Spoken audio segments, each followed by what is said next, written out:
Eh bien bonjour, bienvenue en cette matinée pour ce temps de culte de l'Assemblée de Thionville, où je vous souhaite bien évidemment la bienvenue. Bienvenue à vous qui nous avez rejoints, qui êtes soit membres de l'Assemblée de Thionville, soit des amis, soit des frères et sœurs d'autres assemblées en France. En tout cas, soyez le bienvenu et que ce matin encore, la grâce du Seigneur Jésus-Christ nous accompagne à travers cette méditation et nous permet à travers notre Seigneur et évidemment notre marche avec Dieu. Ce matin, le titre que nous allons voir ensemble, c'est les conditions d'une vie bénie, bien sûr d'une vie bénie de Dieu.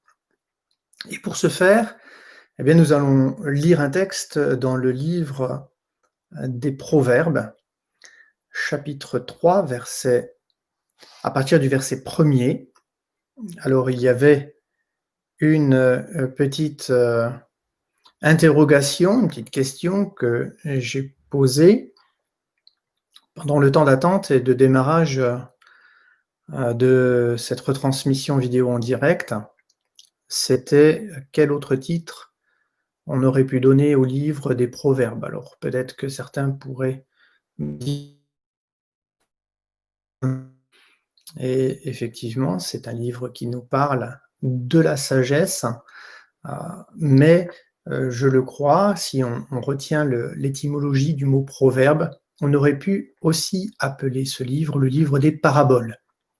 Le livre des proverbes, le livre des paraboles, des maximes, des sentences.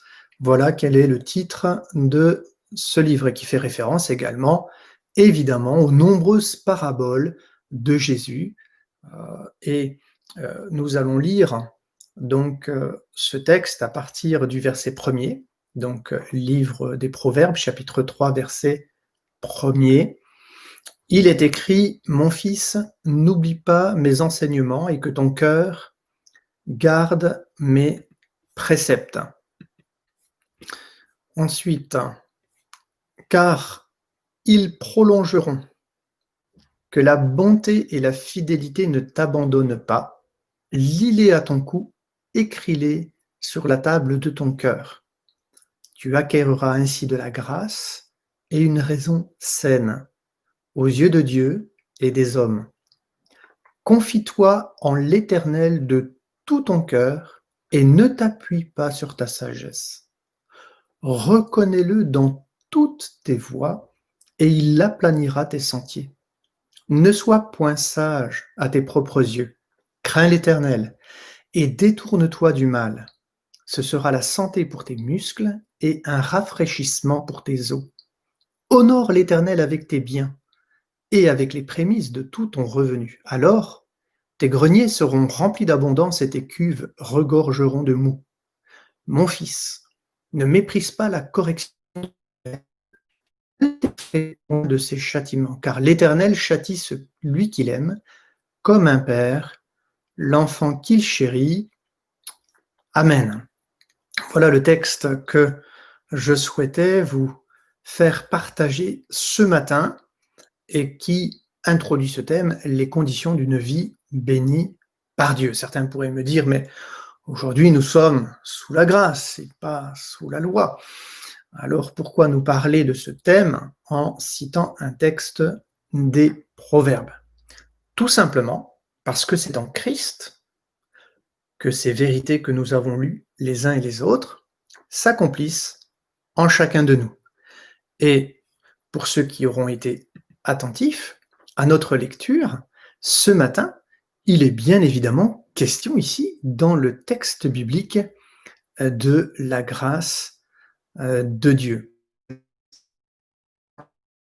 Verset 4, « Tu acquerras ainsi de la grâce et une raison saine aux yeux de Dieu et aux yeux des hommes. » Tout ce texte biblique nous parle des bénédictions que nous avons en Jésus-Christ.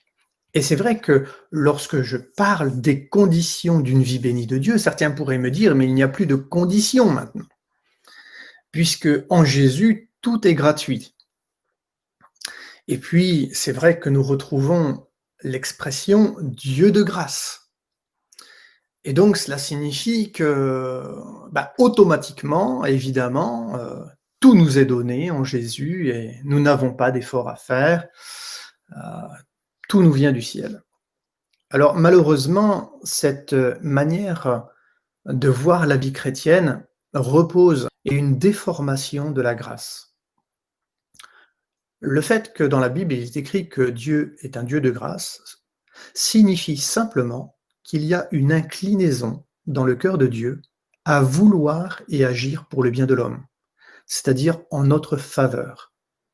Dieu est prédéterminé, il est toute son attention est dirigée vers sa création avec des sentiments de bonté, de compassion, de douceur, de tendresse et d'amour.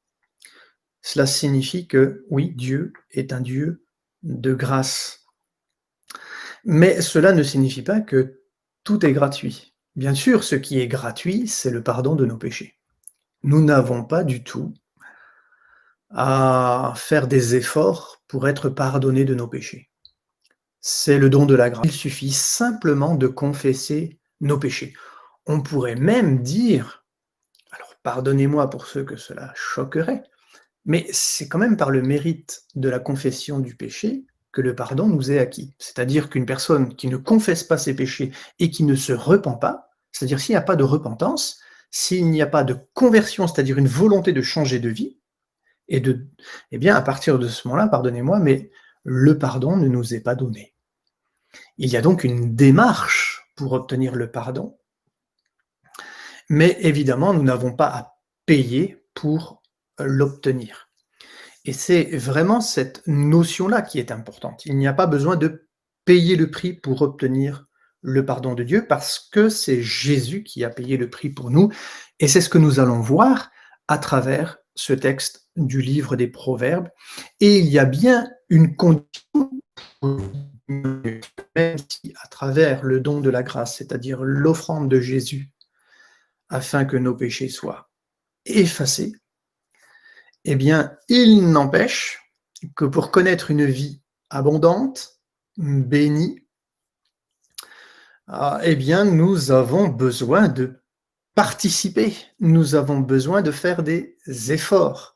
Il y a une contribution que nous devons apporter et nous allons le voir à travers ces quelques versets de la Bible et qui, quelque part, expriment bien, la notion de porter sa croix. Et nous allons le voir à travers ces versets bibliques. Finalement, ce texte de la Bible nous révèle ce que signifie, d'une certaine manière, bien, porter sa croix chaque jour, suivre Jésus, être un disciple de Jésus, tout simplement. Alors, évidemment, c'est dans la mesure où j'accepte d'être un disciple que va découler certaines bénédictions dans chacune de nos vies, pardonnez-moi. Donc, revenons aux versets 1 et 2. Vous remarquez que dans ces 12 versets que nous allons lus, ces versets vont de pair. Il y a une vérité qui est énoncée et les conséquences qui accompagnent cette vérité. Je ne sais pas si vous avez fait attention à notre lecture, mais remarquez, si vous avez ouvert vos Bibles, ces choses. Au verset 1, il est écrit « Mon fils, n'oublie pas mes enseignements et que ton cœur garde mes préceptes. » Car il y a donc une conséquence. Le verset 1 et 2 sont liés. Ils prolongeront les jours et les années de ta vie et ils augmenteront ta paix. Donc ça, c'est finalement une bénédiction. Il y a donc une promesse qui est liée à une obéissance, qui est liée à une démarche spirituelle. La deuxième promesse, que la bonté et la fidélité ne t'abandonnent pas, lis-les à ton cou, écris-les sur la table de ton cœur.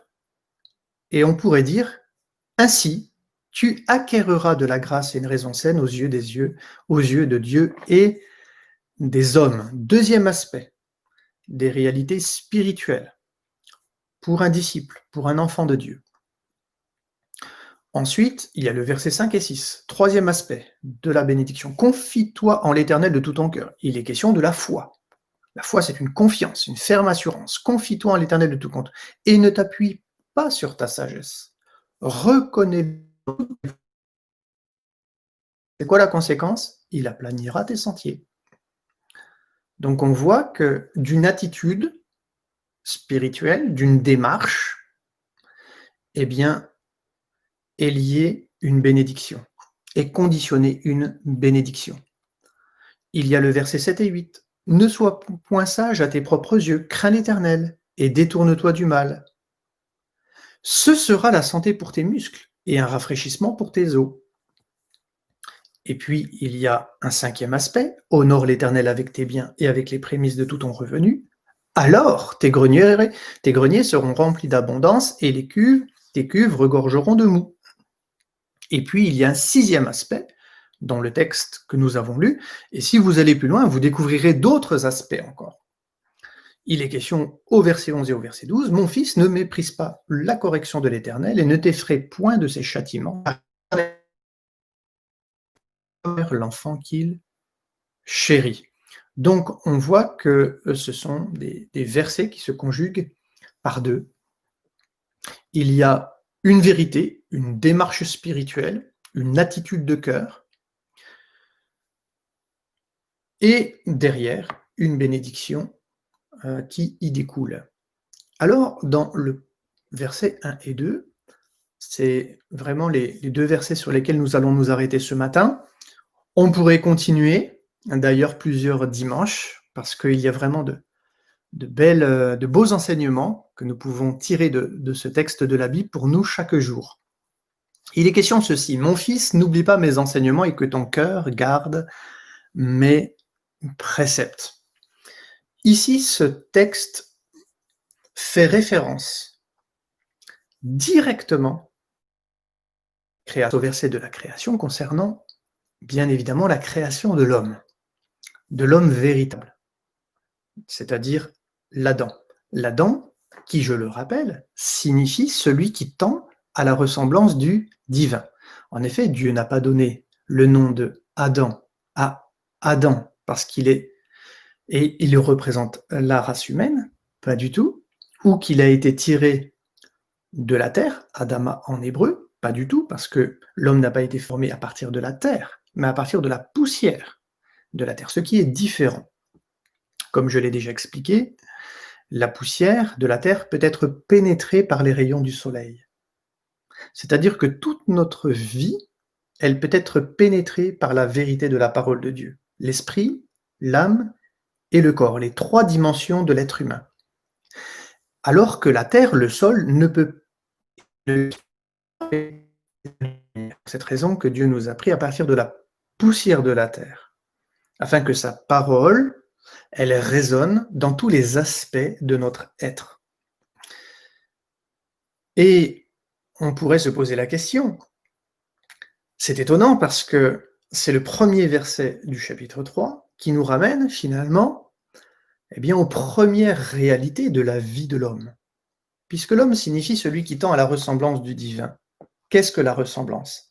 C'est ce que nous voyons dans le livre de la Genèse, au chapitre 1, versets 26-27. Faisons l'homme à notre image, selon notre ressemblance. Il est question en réalité, c'est faisons l'homme, construisons l'homme, fabriquons l'homme, pour qu'il ressemble à notre image. Et c'est quoi l'image du divin? Eh bien, l'image d'Élohim, c'est un homme, un Adam, un homme authentique, quelqu'un qui tend à la ressemblance, vit sur la base d'un modèle parfait qui est le Christ, le Messie, le Créateur du ciel et de la terre. Et c'est quoi cette image? Eh bien, en hébreu, c'est Zarar ou Nekeva, c'est-à-dire il les créa, mâle et femelle. En hébreu, Zarar ou Nekeva, mâle et femelle, signifie autre chose.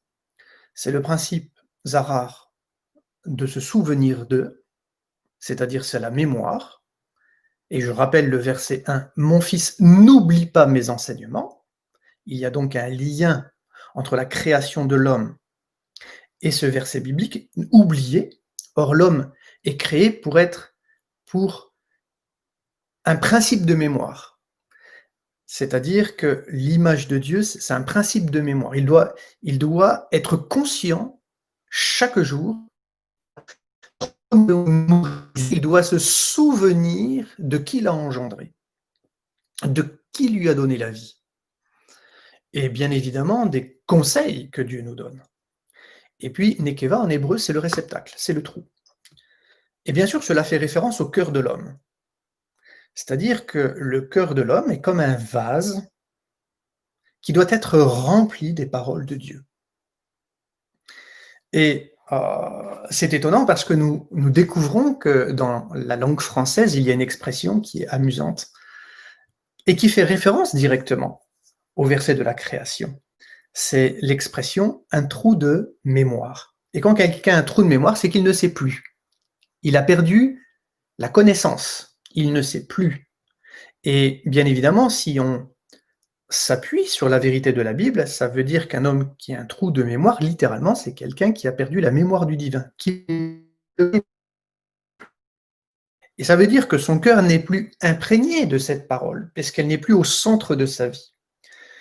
Eh bien, cela signifie que son cœur ne peut pas être façonné à l'image du divin, parce que la parole de Dieu n'y réside plus. Et ici, regardez le texte. « Mon fils, n'oublie pas mes enseignements ». C'est-à-dire, souviens-toi de ma parole. Et que ton cœur, c'est-à-dire le réceptacle, ce vase, garde, retienne, absorbe cette parole et tous les éléments de cette parole, notamment les commandements de Dieu, les conseils de Dieu. J'aime bien parler des commandements de Dieu comme les conseils de Dieu. Parce que dans la Bible, lorsque Dieu parle à un homme, il y a dans la syntaxe juive, hébraïque plutôt, la notion que Dieu va parler vers de l'Adam. C'est-à-dire que quand Dieu parle, c'est pour donner un sens, c'est pour donner une direction. Sa parole a pour but de nous montrer un chemin. Et c'est ça fondamentalement ce qu'est la parole de Dieu. C'est une voie à suivre, un chemin dans lequel nous devons marcher.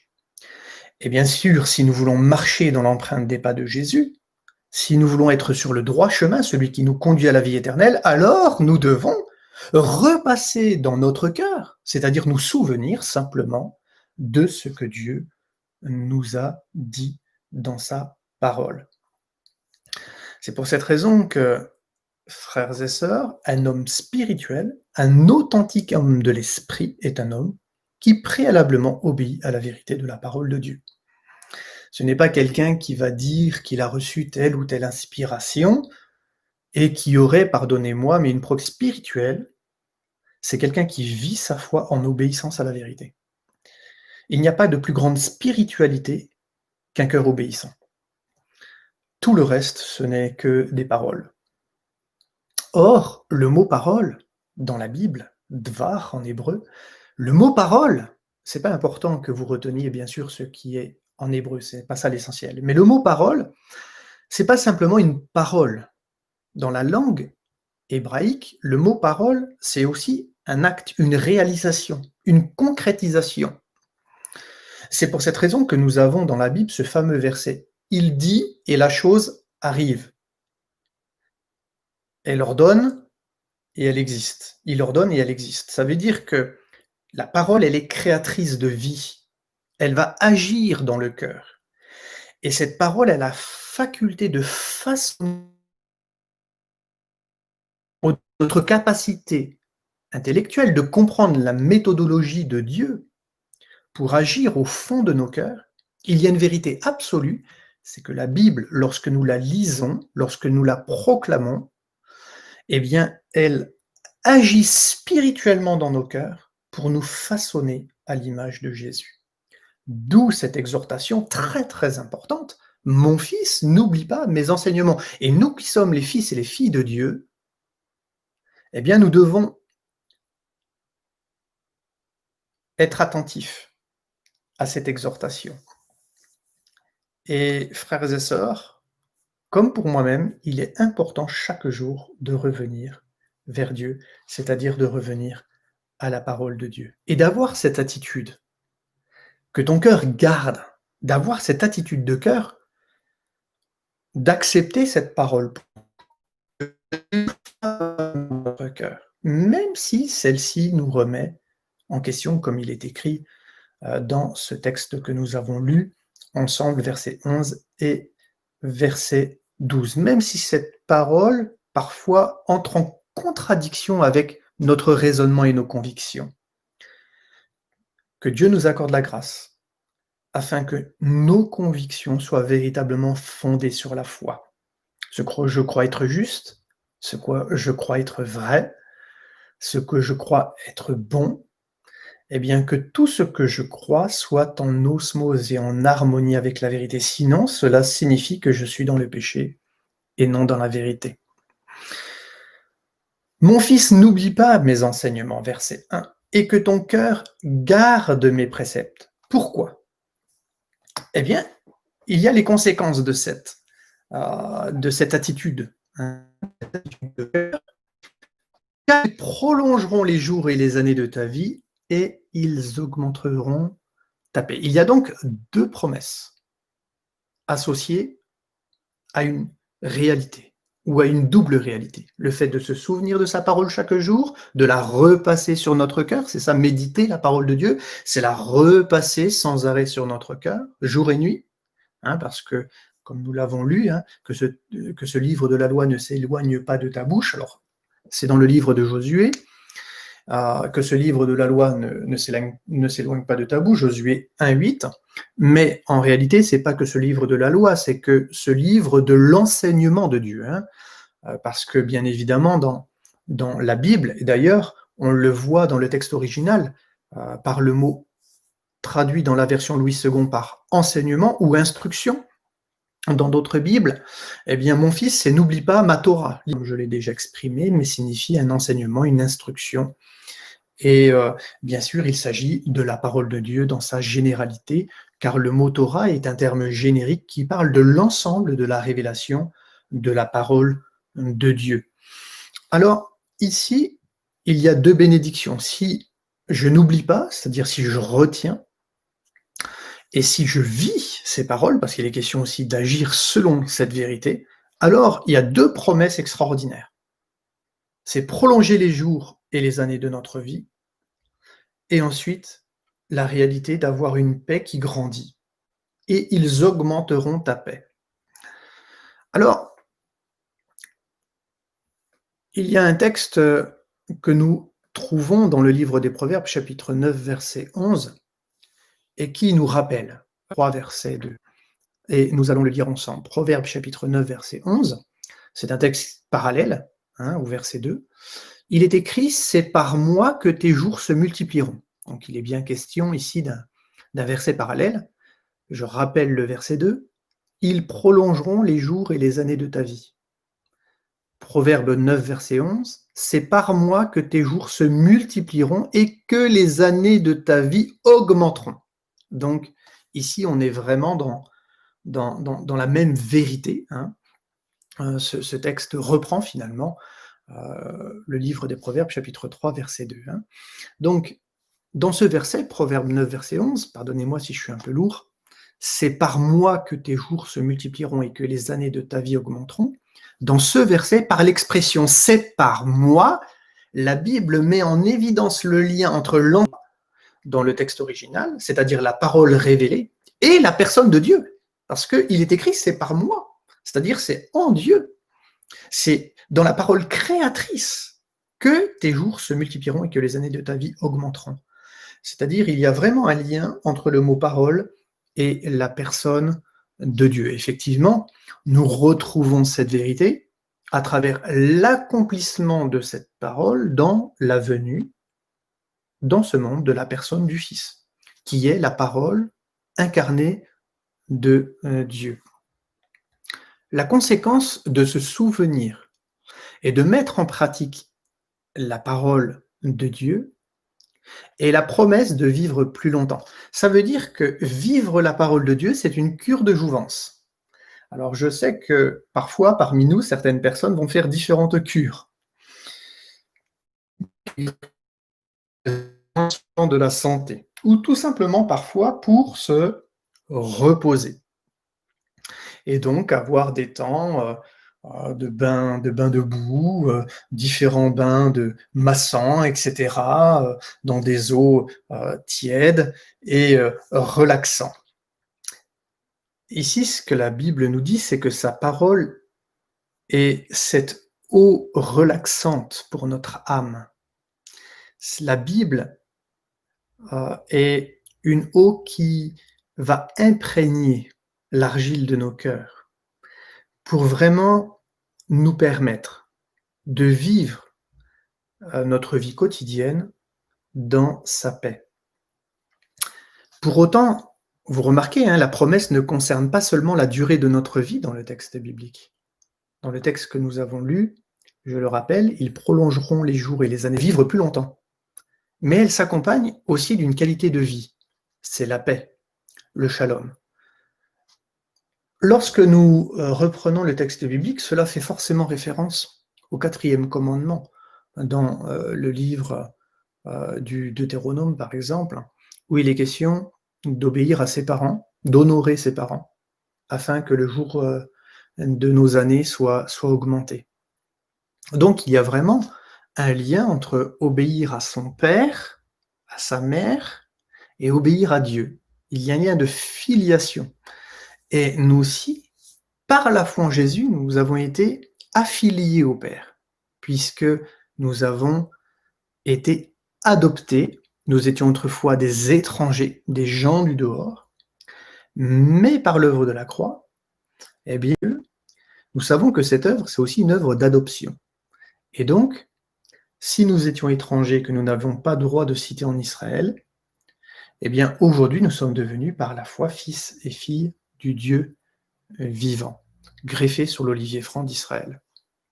Donc oui, eh bien, cette promesse, c'est pas simplement de vivre plus longtemps, et béni soit Dieu, mais également, eh bien, il y a une qualité de vie qui accompagne cette promesse, une qualité de vie. Et cette qualité de vie, c'est la paix, le shalom. C'est vrai que dans la Bible, le mot shalom est traduit par paix, mais c'est très très réducteur, parce que ce mot nous parle de réalités suivantes, et qui sont très importantes. Par exemple, il est question de la notion d'être intact. Être intact. C'est quoi être intact? Finalement, c'est quelque chose qu'on n'a pas touché. Par exemple, dans le dictionnaire Larousse, c'est une neige intacte sans trace de pas. Quelque chose qui est intact, quelque chose qui est sans trace, qui demeure dans l'état originel. Je ne sais pas si, frères et sœurs, aujourd'hui, nous pouvons dire que, par exemple, notre amour pour l'Église est intact. Parce que bien souvent, dans la vie d'Église, nous pouvons connaître bien des difficultés relationnelles avec les uns et les autres, des incompréhensions, des frustrations. Parfois, malheureusement, il y a l'expression aussi, ça peut arriver, eh bien de réalités mauvaises. Voilà, ça peut se vivre dans l'Église parce que tous les chrétiens ne sont pas parfaits. Ils sont perfectibles. Et c'est justement parce que nous sommes perfectibles que nous confier notre vie dans les mains du Créateur. Et confronter les uns aux autres dans l'Église, eh bien, parfois se révèlent encore des choses mauvaises qui ont besoin d'être transformées dans notre cœur. Et toutes ces difficultés que nous pouvons rencontrer relationnelles ne sont que des occasions que Dieu nous permet de vivre afin que nous prenions conscience de nos faiblesses, du péché qui agit aussi encore en nous, et que nous puissions demander à Dieu sa grâce et la grâce de nous changer. Voilà. Donc ça, c'est très important. Et là, on voit que le shalom, c'est être intact. Ça veut dire que vivre la parole de Dieu nous garde, ne détériore pas notre foi, notre amour pour l'Église. Ça peut être vrai aussi, par exemple, dans une vie de famille. Parfois, les relations peuvent se dégrader entre le mari et son épouse. On le voit dans la Bible, la relation s'est dégradée entre Dieu et Israël. Et nous voyons qu'il y a beaucoup d'Église par rapport au temps de la fin, qui doit se préparer à la rencontre du Messie.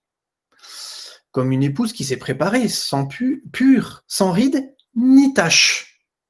C'est-à-dire qu'elle est demeurée intacte.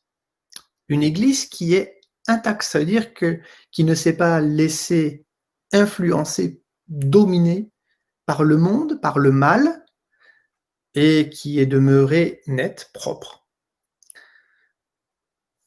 Et ça, c'est la dimension du shalom. C'est-à-dire que lorsque nous vivons la parole de Dieu, cette parole, elle nous protège du mal. C'est pour ça que la foi est notre bouclier, cette foi qui repose sur la parole de Dieu et qui peut éteindre tous les traits enflammés du malin. Alors que Dieu nous accorde la grâce de vivre sa parole, de l'accepter pleinement, même lorsque celle-ci nous reprend, même lorsque celle-ci nous dérange dans notre conception, dans nos croyances, que Dieu nous accorde la grâce d'obéir davantage à la logique de Dieu, c'est-à-dire à la vérité de la parole de Dieu, qu'à notre propre logique et à notre propre manière de comprendre un événement et l'histoire, et de nous comprendre nous-mêmes, parce que Dieu nous connaît mieux que nous-mêmes, et il est fondamentalement bon et bienveillant. C'est-à-dire que Dieu a une disposition de cœur qui fait que Dieu est fondamentalement bon pour nous. Il veut notre bien absolument. Alors laissons sa parole agir en nous. Même si nous ne la comprenons pas, vivons-la. Dieu sait ce qu'il nous a dit, et ce qu'il nous a dit est toujours pour notre bien. Et puis quelque chose d'intact, c'est quelque chose qui n'a pas souffert d'un dommage, d'une blessure, d'une altération. Ça veut dire que notre cœur, qui est comme un vase, ne va pas souffrir d'un dommage, d'une altération. Alors qu'on sait que parfois, qui de nous n'a pas connu de blessure dans la vie? Que ce soit dans l'Église, que ce soit en vivant dans le monde, que ce soit dans sa vie de famille. Qui n'a pas connu de blessure? On est tous tellement fragiles qu'on peut être des personnes blessées. Et parfois, malheureusement, les blessures, elles nous amènent à un repli sur soi. Alors que la Bible, qui est une parole de grâce et d'amour et de vérité, nous appelle à sortir de nos prisons intérieures. Et c'est ça la dimension de Pessah, de vivre Pâques, de Christ notre Pâques, de vivre pleinement la vie du Messie, c'est de sortir de toutes ces prisons intérieures, de toutes ces blessures. Et c'est pour ça que si nous ne perdons pas la mémoire de la vérité de la parole de Dieu, Dieu va nous aider à aller au-delà de toutes ces choses, à franchir les obstacles, les murs, les frontières, tout ce qui nous empêche de vivre libre. Car Dieu veut. Et ces vérités, bien évidemment, elles sont inscrites dans la parole de Dieu. Plus nous obéissons à la vérité, plus nous serons gardés de blessures intérieures. Et nous ne connaîtrons pas d'altération, c'est-à-dire nous ne serons pas abîmés. Nous ne pourrons pas être détruits. Parce que la Bible agira comme une réalité, c'est quelque chose qui nous protège, la vérité de la parole de Dieu. C'est extraordinaire. Et l'homme, lorsqu'il était dans le jardin en Éden, le mot Gan en hébreu, Gan Eden, le jardin d'Éden, vient d'une racine qui signifie Hagan, qui signifie protéger. C'est-à-dire que lorsque notre cœur vit la vérité de la parole de Dieu, nous sommes protégés. Protégés. Protégés des blessures, protégés de frustrations, protégés de l'angoisse, parce qu'il est question ici de la paix. C'est-à-dire nous sommes protégés des inquiétudes de la vie. Et combien nous avons besoin de sa grâce pour cela. Et puis, il est question dans la notion du mot shalom, donc la première, c'est être intact. La deuxième, c'est la notion de tranquillité.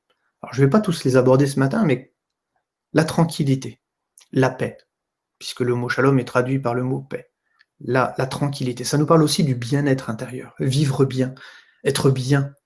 Notamment être bien avec soi-même, être vrai avec soi-même, avec Dieu, avec les autres, c'est très très important. Mais la tranquillité, c'est l'état de ce qui est, de ce qui demeure tranquille. C'est-à-dire être sans agitation, être sans turbulence. C'est le calme intérieur.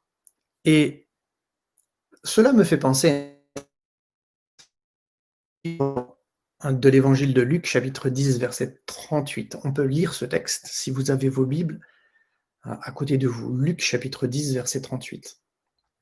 Il est question de Marthe et de Marie, donc immédiatement ça va vous parler, bien évidemment, puisqu'il est question d'être agité ici, d'agitation, euh, de tranquillité. Hein.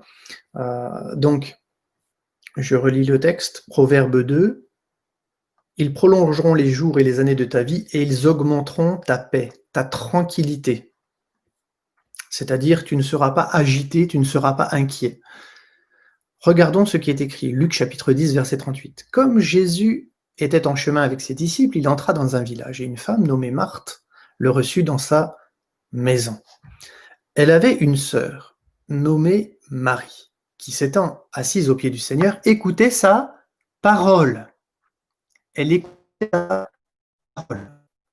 Je lis le verset 1. « Mon fils, n'oublie pas mes enseignements et que ton cœur garde mes préceptes et ils augmenteront ta paix. » Qu'est-ce que fait Marthe? Elle est au pied du Seigneur. Et elle écoute sa parole. Elle est au pied, elle n'est pas à la tête. Être au pied, ça veut dire qu'on veut marcher dans l'empreinte de ses pas, on veut l'écouter, le Seigneur. On est là comme des serviteurs, à son écoute. On se met à sa disposition. Et on voit qu'au verset 40, Marthe, occupée à divers soins domestiques, survint et dit « Seigneur, cela ne te fait-il rien que ma sœur me laisse seule pour servir? Dis-lui donc de m'aider. » Que va répondre Jésus? Le Seigneur lui répondit « Marthe, Marthe, tu t'inquiètes et tu t'agites pour beaucoup de choses. Une seule chose est nécessaire. Marie a choisi la bonne part qui ne lui sera point. Tu t'inquiètes et tu t'agites pour beaucoup de choses, pour les choses banales de l'existence. Le manger, le boire. Bien sûr qu'il y a des réalités qu'on ne peut pas mettre de côté. On est bien obligé de se nourrir, on est bien obligé d'aller au travail, on est bien obligé d'avoir des activités et de faire des choses, évidemment. Mais ce n'est pas la priorité. Ce n'est pas parce que j'aurai mangé une bonne choucroute que mon cœur sera en paix. Ce n'est pas parce que j'irai au travail que mon cœur sera en paix. Souvent même, le travail est source de bien d'agitation, de tourments et de troubles. Mais en réalité, c'est être au pied du Maître qui va nous communiquer cette paix pour chaque jour de notre vie. Vous connaissez ce verset biblique, « À chaque jour suffit sa peine ». Bien sûr que nous allons être potentiellement de grands troubles dans notre cœur, de grandes agitations. Et vite, nous pouvons parfois perdre pied, c'est-à-dire nous pouvons perdre confiance, même en Dieu. Et c'est seulement être près de sa parole que nous allons pouvoir recevoir de Dieu cette paix que le monde ne connaît pas. Dans ce texte, à chaque jour suffit sa peine, c'est ce que Jésus va déclarer à ses disciples, hein, eh bien, nous retrouvons ce texte dans l'évangile de Matthieu, chapitre 6, versets 24 à 34. Et on voit qu'il y a vraiment une relation entre la tranquillité et la durée de nos jours. Les inquiétudes, les angoisses, les oppressions, et finalement la durée de nos jours, qui est troublée. Et nous vivons des périodes de troubles qui vont aller qu'en s'amplifiant, parce que les crises existentielles seront de plus en plus fortes, le diable voulant troubler le monde, afin qu'il ne se tourne pas vers Dieu. Mais nous, notre cœur, qu'il n'en soit pas ainsi, que notre cœur ne se trouble pas lorsque nous voyons tous ces événements arriver. On n'a pas à s'inquiéter des choses de la vie. Et pourquoi? Parce que notre vie est en Jésus, parce qu'il nous a fait la promesse, il serait avec nous, parce qu'il nous a fait la promesse qu'il nous préparerait une place, et que lorsqu'il reviendra, nous serons avec lui. Donc n'ayons pas peur, même si le monde s'écroule autour de nous, notre vie a été fondée sur le rocher des siècles. Et donc ça veut dire que même si tout s'écroule autour de nous, eh bien c'est pas pour ça que nous, on va s'écrouler, que notre cœur va perdre la paix. Et que nous serons dans les inquiétudes de la vie ici-bas. Non, nous sommes tournés vers les choses de la terre.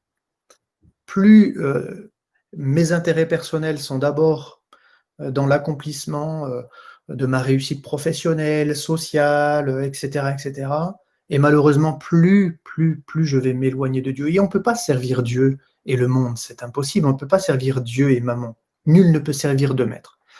Car ou il haïra l'un et aimera l'autre, ou il s'attachera à l'un et méprisera l'autre. Vous ne pouvez servir Dieu et Mammon. C'est pourquoi je vous dis, ne vous inquiétez pas pour votre vie, ce que vous mangerez, ni pour votre corps de quoi vous serez revêtus. La vie n'est-elle pas plus que la nourriture et le corps plus que le vêtement? Regardez les oiseaux du ciel, ils ne sèment ni ne moissonnent, et ils n'amassent rien dans ses greniers. Et votre Père céleste les nourrit. Ne valez-vous pas plus qu'eux? Et regardez le verset 37, donc verset 27, qui de vous, par ses inquiétudes, peut ajouter une coudée à la durée de sa vie? Je répète, verset 27, qui de vous, par ses inquiétudes, peut ajouter une coudée à la durée de sa vie? On est véritablement ici en harmonie avec le livre des Proverbes, chapitre 3, verset 1er. Mon fils, n'oublie pas mes enseignements et que ton cœur garde mes préceptes, car ils prolongeront les jours et les années de ta vie et ils augmenteront ta tranquillité, ton bien-être, ton calme intérieur, ton repos. Et la racine du mot paix en hébreu signifie aussi payer un prix, une rétribution, un salaire, shiloum en hébreu. Payer quelque chose à quelqu'un. C'est-à-dire qu'une fois qu'on a payé sa dette, on est quitte, on peut aller en paix. Renvoie aussi un autre mot, shelem, qui est un sacrifice de paix. Et on sait que Jésus, par la croix, a payé par son sacrifice le prix pour que nous soyons réconciliés avec Dieu et avec les hommes. Et c'est ce que Paul rappelle à l'église d'Éphèse. Il est notre paix, lui qui des deux n'en a fait qu'un, qui a renversé le mur de séparation, les juifs et les non-juifs, pour faire un seul peuple. Si le salut offert par Dieu à toute l'humanité est gratuit et acquis par la foi seule, il faut savoir quand même qu'une transaction a eu lieu, et une transaction qui a coûté cher. C'est le prix du sang de l'agneau de Dieu. L'Éternel a racheté nos âmes. Nous étions tous esclaves du péché sous la domination du diable. Mais la Bible dit que Christ a payé le prix, il s'est livré lui-même pour nous afin que nous soyons sauvés. Oui, la réconciliation avec Dieu, la cher à Jésus, le Messie, le libérateur. C'est pour cette raison que nous voulons l'honorer chaque jour de notre vie. Et nous ne voulons pas oublier, parce que lui-même est la parole faite chair, que nous voulons vivre dans notre chair cette parole, afin que nous soyons transformés et que nous puissions goûter à la paix que Dieu nous donne. Et bien évidemment, cela met en évidence qu'il y a une relation entre les commandements et la paix de Dieu. Par exemple, dans le livre des Actes des Apôtres, chapitre 10, verset 36, on voit qu'il est question de la prédication de Pierre chez Corneille. Acte 10, verset 36. Et Pierre va prêcher la parole de Dieu chez cet homme, et il dira qu'il est un non-juif, il a envoyé la parole aux fils d'Israël en leur annonçant la paix. Par Jésus-Christ qui est le Seigneur de tous. Toute la Bible me parle de paix, de bien-être, de bonheur, de quiétude. Et dans ce bonheur, dans cette quiétude, il est question dans la Bible, à travers le mot paix, d'être complet, d'être achevé, d'être perfectionné. C'est-à-dire que la parole de Dieu, elle va agir en chacun de nous et va nous amener à une vie chrétienne épanouie, complète. Et finalement, il s'agit de l'accomplissement de soi. Vous avez remarqué que dans la Bible, il est question d'accomplissement de soi, de se réaliser. Mais la réalisation de soi, vous savez, c'est aussi un thème qu'on trouve beaucoup dans le monde aujourd'hui à travers la psychologie et même dans l'accomplissement de soi. Mais cet accomplissement en chacun de nous, c'est réussir sa vie, réussir le projet créateur de Dieu pour chacun de nous, se réaliser en tant qu'homme, en tant que femme, dans le projet créateur de Dieu, n'est possible qu'en Jésus. Et ça, il ne faut pas l'oublier, parce que la psychologie, selon le monde, ne parle pas d'un cheminement à travers le Fils de Dieu, à travers l'obéissance de la foi. Pas du tout. C'est uniquement un rapport à soi, à l'ego. Alors que dans la Bible, l'accomplissement de soi ne peut se réaliser qu'à travers l'œuvre de la croix. Non seulement à travers ce que Christ a accompli pour nous et qui nous amène à la réconciliation, au pardon de nos péchés, c'est-à-dire de la paix avec Dieu, mais également à travers une vie transformée qui va nous permettre de vivre l'amour les uns avec les autres. Et c'est-à-dire une vie vécue au service des autres. La réalisation de soi-même, elle n'est possible que si Jésus grandit en chacun de nous. Et c'est pour cette raison que Jean le Baptiste dira, en découvrant qui est l'agneau de Dieu qui ôte le péché du monde, en voyant Jésus arriver à lui pour se faire baptiser, il dira, il faut qu'il croisse et que je diminue. Et pour ce faire, frères et sœurs, nous avons besoin de mourir à nous-mêmes. C'est-à-dire, nous avons besoin de laisser sa parole remplir tous les aspects de notre être, nous convaincre que ce que Dieu veut est fondamentalement bon, même si nous ne sommes pas d'accord toujours avec lui, obéissons à sa parole, et dans sa grâce, cette parole va nous amener à une vie de perfection et d'épanouissement total, de réalisation de soi, et surtout une réalisation du projet de Dieu pour chacun de nous. Alors que Dieu nous aide à vivre sa grâce pleinement, les uns et les autres, oui, connaître la bénédiction de l'Éternel qui ne suit aucun chagrin. Que Dieu vous bénisse, que Dieu vous accompagne en ce dimanche. Salutations à toutes vos familles. Nous aurons la joie de nous retrouver mardi soir. Ce sera la dernière étude biblique. Il y a eu un bug mardi dernier. Alors, ce n'est pas de ma faute, là, c'est la plateforme YouTube qui a bugué. Mais nous nous retrouverons mardi soir. Ce sera notre dernière étude biblique, puisque pendant les vacances de juillet et août, il n'y a pas d'études bibliques. Bien sûr, il y aura la réunion de prière et les cultes. Mais, comme je l'ai dit, je voudrais remercier tous ceux qui ont participé hier, les responsables d'activité. On s'est réunis à l'église, pour ceux qui le pouvaient. Eh bien, on a préparé le local. Donc, on a grande joie de vous dire que, oui, nous ferons de culte, le samedi et le dimanche. La grâce de Dieu nous a permis vraiment de pouvoir accueillir beaucoup de personnes. Nous avons donc préparé le local et tous ceux qui voudront nous rejoindre, peut-être ceux qui n'ont pas l'habitude de venir à l'église de Thionville, vous qui nous suivez depuis un certain temps, eh bien vous êtes les bienvenus à l'assemblée et nous vous accueillerons avec joie. N'hésitez pas aussi de prendre contact avec nous parce que nous avons un local qui n'est pas extensible et donc les places sont limitées, mais néanmoins nous pouvons accueillir en tout cas 80 personnes facilement dans notre local en respectant les règles de distanciation qui ont été données. Donc, merci de répondre au mail que je vous ai envoyé avec le frère Alfred concernant votre participation le samedi ou le dimanche. Je vous recontacterai prochainement pour cela. Et à tous, bon dimanche. Que Dieu vous accorde sa grâce. En ce